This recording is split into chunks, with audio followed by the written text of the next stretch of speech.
Hey, how's it going? And today I'm going to show you how to make an animated chain. This is should be relatively straightforward, but it's real easy to miss a step and not have it work. So hopefully, okay, so to get started, we start out in Modeler, and I'm just going to go to the toroid here, and I'm just going to left click and drag and make a little toroid, and then I'm going to hit F2 to center it, and then we'll hit enter to drop the tool. And then I'm going to make sure I'm on polygon here, and I'm going to zoom in a little bit, and then I'm going to right click, and I'm just going to draw a circle around 1/2 of the polygons like that. And then I'm going to hit T for the move tool, and I'm going to hit control, and I'm going to drag out like this and keep it kind of straight. And then I'll hit enter to drop the tool.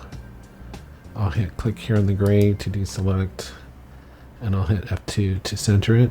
Then I'm hitting Control C to copy and Control V to paste. I'm coming down here to the right view, and I'm going to hit R to rotate this, and this is going to be the beginning of our chain. A lot of copying and pasting and moving from this point out. So I'm just going to T for the move tool again, and I'll hit Control to kind of constrain things. And I'm going to come there, and I'm going to drag here. You don't want the chain to touch, you just want it to be close but not touching, so like that. Okay, and then I'll hit enter to drop the tool, and here to click again to deselect, and F2. It's really important knowing the hotkeys in LightWave. Like once you know all the keys, things start go pretty quickly. Control C to copy, Control V to paste, and then T for the move tool, and Control. And then this is pretty simple. Now we're just gonna do this one more time. After this, there'll just be 8 links in this, and just make sure that it's not touching. Okay, and then enter to drop the tool. Click on the gray to deselect. F2 to center, and then this is the last time. We'll go Control C, Control V, T tool to move, and I'm just going to zoom out here a little bit. And you could make this chain as long as you wanted to. Control and click and drag, and then just let me see how close I'm getting right there. Maybe you can just pull it just a little bit more, not too much, and I think that's pretty good. Okay, so now I'm just going to hit enter to drop the tool, here to deselect, and F2 to center it. And there is our chain. Now I want to put this chain, now that I've got it, into the background. And of course you can make this any size or scale you want. You can make it as long as you want. I'm just making it relatively short so that we're not here all night. So now once I got that, I'm going to hit Control C again. I'm going to come up here and left click to go into the second layer, and Control V to paste, and then I'm going to click on the front layer, and I'm going to hit delete, and then I'm going to hit shift and click on the lower half of the second layer, and there's our chain in the background view. Okay, in this view, what we're going to do now is we're going to go to the box tool, and we're just going to click and drag like this.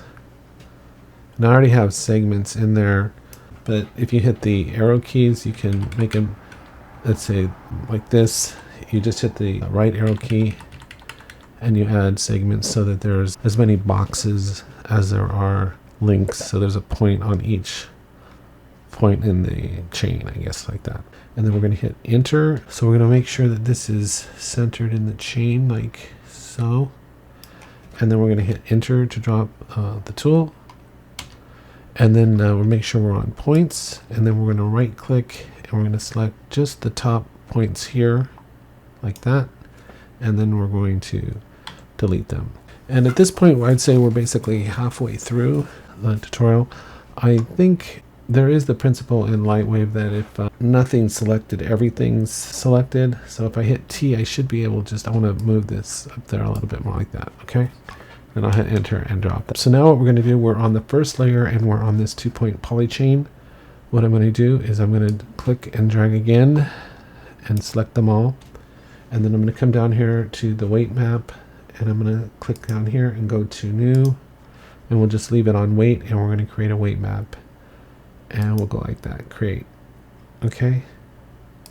And then once that's done, we're going to deselect, And then we're going to go ahead and select that last point. We're going to come up here to map, and we're going to go set map value, and we'll just leave it on the default at 0. Okay, and this will cause the chain to swing. Okay, because these are all going to be 100% and that's going to be 0%. And we just go OK. Okay, and then I'm going to deselect that. And then just so I don't get confused, I'm going to hit F7 and I'm going to click here. I'm going to double click this and rename this chain. Okay. And then I'm going to double click there and I'm going to name this links, just so that I know what's what, because I'll forget what's in what layer. Okay. And then once that's done, we're just going to go save all objects, and we're just going to go chain 8 and go save. Okay. Then once that's done, we're going to send all objects to layout, and there's our chain. All I'm going to do here is just kind of zoom in and get that a little bit more centered. Okay, we're on the home stretch now. We're just going to add our bullet dynamics to this, and we hopefully will have a chain. If I go into the surface editor, I can go ahead and click smoothing and make that look a little bit better.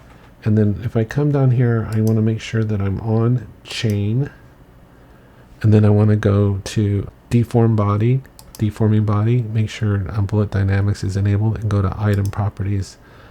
I want to make sure I'm on chain, and then that's checked on. And then all I have to do is just set the mesh filter to weight and go close. Now what should happen when you hit play is the chain should move. So that 2-point poly is moving. You can't really see it here in OpenGL. So I'm just going to leave that like that. But if we go into BPR, you can see it move. So I'll hit play, and you can see that our 2-point poly chain swinging back and forth, which is really cool.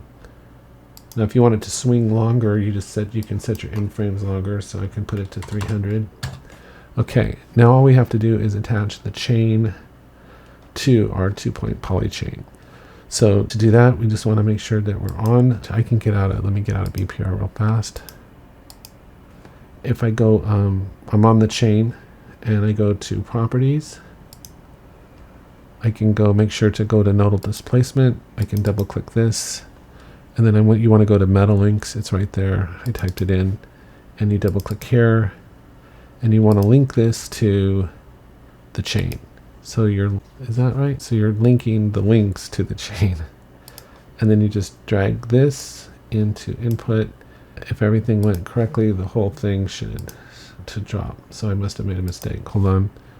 I was on. Oh, I made a mistake. I should have been on links. I made a mistake. Sorry about that. So let me go back into chain and go to properties, and I'll just turn off nodal displacement. And then I'll go into links is what I meant to be on, which is the actual chain. That's kind of confusing how I named it, I guess. And then go to properties, and then we'll go to nodal displacement, double click it, meta links right there, double click, and we're going to put link to the links to the chain. That's kind of confusing. I shouldn't have named them link and chain. I guess it's kind of confusing. And go to input. And now if I hit play, you'll see the chain swinging back and forth. So I hope that wasn't too confusing. That's how you get it going. So what you want to do is link the links to the 2-point poly chain. So I should have named those better. But other than that, this is just a kind of a quick start on how to make an animated chain in LightWave. So I hope you found it helpful.